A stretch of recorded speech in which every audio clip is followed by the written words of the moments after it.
एक जंती दे दिल विच ख्वाहिश पैदा हुई कि यार वो भी जन्नम वेखे। उन्हें फरिश्तियां ने आख्या कि मैनू भी जन्नम विखाओ भी जन्नम होंदी की हो जाइए। फरिश्ते उन लैके जन्नम पहुंचे। पहले ही उन्हें खूह वेख्या ओहदे ते जनाब फरिश्ते ही फरिश्ते। अंदर उन्हें ओकड़ के वेख्या ते अंदर खलकत भरी पई। वो फरिश्ते को पूछता है कि यार आ की माजरा है, इतने फरिश्ते उत्ते। फरिश्ता उन दसदा कि ये अमेरिकन ने, ये बड़े स्कीमी ने, कोई ना कोई स्कीम ला के ते दीवार उत्ते आ जांदे ने, टप्पण लगदे ते फरिश्ते धक्का दे के थल्ले वगा छड़दे।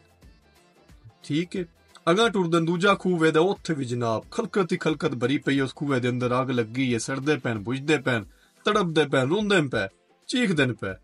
उत्ते उस खूह दी दीवार उत्ते जेड़ा ना फरिश्ते फरिश्ते फरिश्ते ते चाको चौबंद होके ना बड़े होशियार हो खलोते ने। पुछदे बे की माजरा है।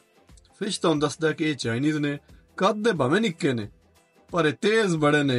एक बंदा दूजे बंदे दे मोढे ते पैर रखदा ते उतां दीवार बनांदे जांदे ते टप्पण दी कोशिश करदे ते फरिश्ते दोबारा धक्का दे के थल्ले सड़दे ने। ठीक है, अगां टुरदे ते त्रीजा खूह वेदा है।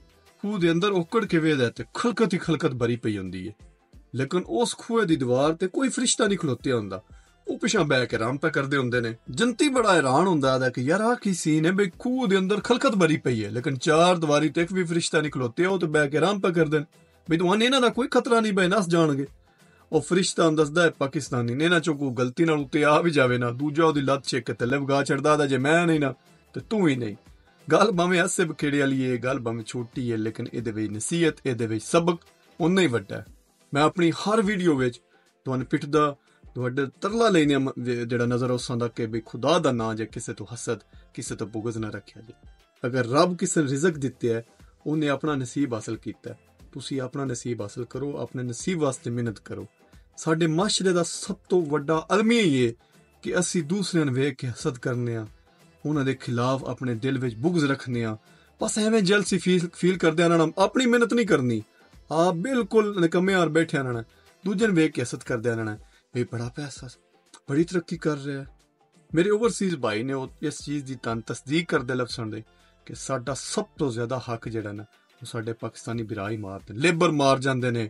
ਮਹੀਨਾ ਕੰਮ ਕਰਾ ਕੇ ਆਖਣਾ ਜੀ ਮੈਂ ਤੇ 3 ਟ੍ਰਾਇਲ ਪੀਰੀਅਡ ਤੇ ਰੱਖੇ, ਮੈਂ ਤੇ ਚੈੱਕ ਕਰ ਰਿਹਾ।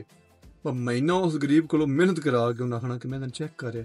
ਖੁਦਾ ਦਾ ਨਾਂ ਜੇ ਇਹ ਕੰਮ ਛੱਡ ਦਿਓ, ਆਪ ਵੀ ਹਲਾਲ ਖਾਓ, ਆਪਣੇ ਬੱਚਿਆਂ ਨੂੰ ਵੀ ਹਲਾਲ ਖਵਾਓ, ਹੱਸਦੇ ਰਹੋ, ਵਸਦੇ ਰਹੋ ਤੇ ਕਮੈਂਟਸ ਵਿੱਚ ਆਪਣਾ ਨਜ਼ਰੀਆ, ਆਪਣੀ ਰਾਏ, ਆਪਣੀ ਗੱਲ ਲਾਜ਼ਮੀ ਦੱਸਦੇ ਰਹੋ।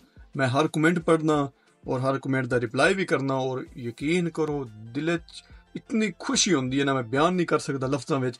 ਜਦੋਂ ਮੈਂ ਪੋਜ਼ੀਟਿਵ ਕਮੈਂਟ ਪੜ੍ਹਨਾ ਵੀ ਇੱਕ ਬੜੀ ਖੁਸ਼ੀ ਦੀ ਗੱਲ ਇਹ ਮੈਨੂੰ ਮਹਿਸੂਸ ਹੁੰਦੀ ਕਿ ਯਾਰ ਲੋਕ ਗੱਲ ਸਮਝਦੇ ਨੇ, ਫਾਲੋ ਕਰਦੇ ਨੇ। ਉਹ ਸਮਝਦੇ ਨੇ ਕਿ ਯਾਰ ਸਾਡੇ ਬਾਰੇ ਜਿਹੜਾ ਲੋਕਾਂ ਦੇ ਜਿਹਨਾਂ ਗਲਤ ਨਜ਼ਰੀਆ ਸੀ ਚੇਂਜ ਕਰ ਸਕਦੇ ਹਾਂ ਔਰ ਕਰਨਾ ਵੀ ਚਾਹੀਦਾ ਹੈ। ਰੱਬ ਰੱਖਾ।